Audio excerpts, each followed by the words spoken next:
अगस्त 1947। Madras presidency, Tamil Nadu. विशिष्ट लोगों का एक समूह अपने जीवन काल की एक ऐतिहासिक यात्रा की तैयारी कर रहा था। उन्हें एक महत्वपूर्ण कार्य संपन्न करने के लिए आमंत्रित किया गया था। एक शासक से दूसरे शासक को सत्ता हस्तांतरण की प्रक्रिया को विधि विधान के साथ पूर्ण करने का कार्य सौंपा गया था। किस दिशा में कूच कर रहे थे ये लोग? दिल्ली। भारत अपनी स्वतंत्रता के समीप था। ब्रिटिश शासन से मुक्ति की बेला थी। स्वराज के लिए संघर्ष में हजारों गिरफ्तार हुए और मारे गए, और दशकों बाद राष्ट्र अपने लक्ष्य के समीप था। वो लक्ष्य था स्वाधीनता, स्वतंत्रता। अब अंतिम वाइसरॉय लॉर्ड माउंटबेटन को एक महत्वपूर्ण कार्य करना था, भारतीयों को उनका स्वराज्य सौंपने का कार्य। परंतु उनके सामने एक सवाल था, स्वराज्य को किस प्रकार सौंपा जाए। ऐसे में हाथ मिलाने की रस्म शायद ही काम आए। तो इस गौरवशाली क्षण के प्रतीक के रूप में कौन सी रस्म अपनाई जाए? उन्होंने पंडित जवाहरलाल नेहरू के सामने अपना ये सवाल रखा।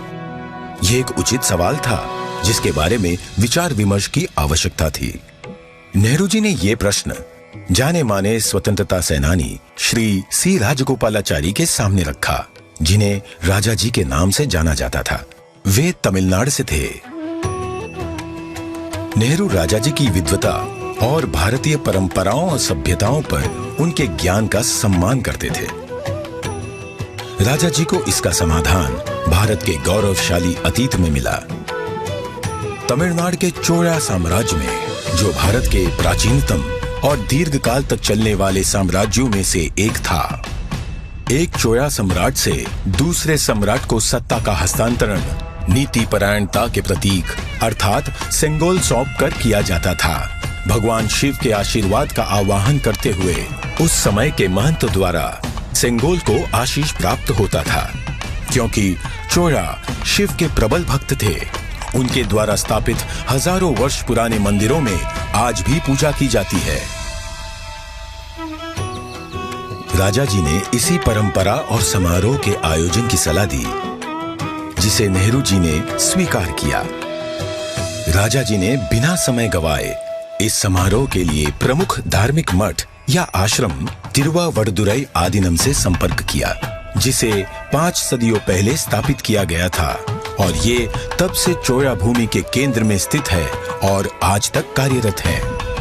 तत्कालीन मठ प्रमुख 20वें गुरु महासन्निधानम श्रील श्री अंबलवाना देसिका स्वामी ने अपनी अस्वस्थता के बाद भी इस कार्य को स्वीकार किया। उन्होंने सेंगोल बनाने का दायित्व मद्रास के प्रसिद्ध स्वर्णकार वुम्मड़ी बंगारू को सौंपा। सेंगोल के शीर्ष पर नंदी विराजमान थे, जो कि शक्ति, सत्य और न्याय के प्रतीक हैं। सेंगोल बनाने के समय को याद करते हुए 96 वर्षीय श्री वुम्मड़ी एतिराजुलु कहते हैं, आदिनम किसी की सिफारिश पर हमारे पास सेंगोल का निर्माण का न्योता लेकर आए थे। उन्होंने हमें इसके चित्र दिखाए।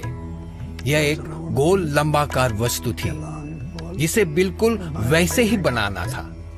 यह एक महत्वपूर्ण स्थान पर जा रहा था, इसलिए उच्च गुणवत्ता आवश्यक थी। हमें इसके निर्माण का आदेश मिला। यह चांदी से बना था, जिस पर सोने की परत थी। आधीनम के सानिध्य में इस निर्माण से जुड़कर मैं बहुत ही प्रसन्न था। स्वतंत्रता सबके लिए गौरवशाली क्षण था, पर आधीनम द्वारा हमें सेंगोल निर्माण का दायित्व सौंपने से उस क्षण का महत्व बढ़ गया था।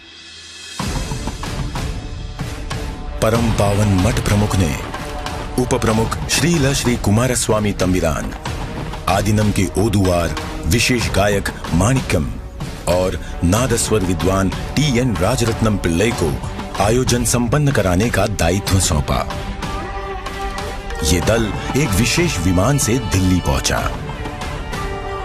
14 अगस्त 1947 की रात्रि को श्रील श्री कुमारस्वामी तंबिरान ने रीतिनुसार सेंगोल को लॉर्ड माउंटबेटन को सुपुर्द किया। और लॉर्ड माउंटबैटन से उसे पुनः स्वीकार किया।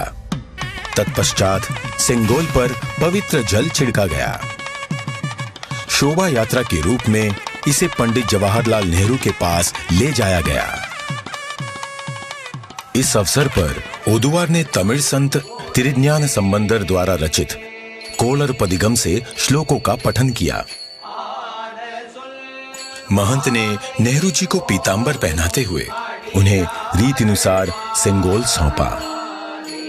अडियारगल वाणिल अरसालवार आणई नमते, अर्थात ये हमारा आदेश है कि ईश्वर के अनुयायी राजा स्वर्ग के समान शासन करेंगे। इस वाक्य से श्लोक का समापन हुआ। इस प्रकार 1000 वर्ष पूर्व की सभ्यतागत प्रथा के अनुसार दक्षिण और उत्तर के असाधारण एकीकरण द्वारा राष्ट्र को एक सूत्र में पिरोते हुए शासन का हस्तांतरण हुआ। तत्पश्चात नेहरू जी ने श्री राजेंद्र प्रसाद सहित कई नेताओं की उपस्थिति में सेंगोल को स्वीकार किया। आगे चलकर श्री राजेंद्र प्रसाद भारत के प्रथम राष्ट्रपति बने।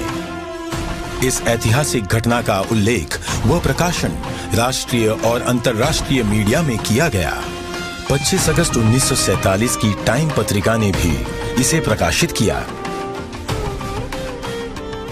हस्तांतरण की प्रक्रिया के पश्चात पंडित जवाहरलाल नेहरू ने 14 अगस्त 1947 की मध्य रात्रि को अपना विश्व विख्यात भाषण राष्ट्र के नाम संबोधित किया।